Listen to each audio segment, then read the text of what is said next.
The reason you hit the wall at mile 20 has nothing to do with your fitness and everything to do with a math error you made 3 months ago. Your body is a flawed machine.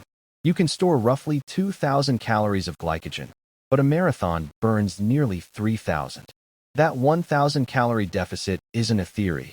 It's a biological brick wall waiting to destroy your race. Most runners think the solution is just eating more. But here is the trap.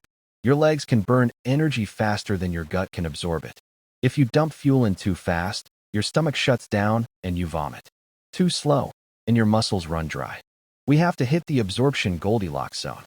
For any race over 90 minutes, science dictates a strict protocol. 60 to 90 grams of carbohydrates per hour. Ignore the calories, count the grams. If you are fueling by feel, you have already failed. Here is what that looks like in reality. A standard gel is about 25 grams.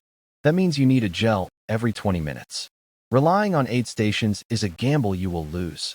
Carry your own fuel and treat the aid stations strictly as water stops. But wait, swallowing 3 gels an hour will wreck an untrained stomach. This is the secret elites know. The gut is a trainable organ.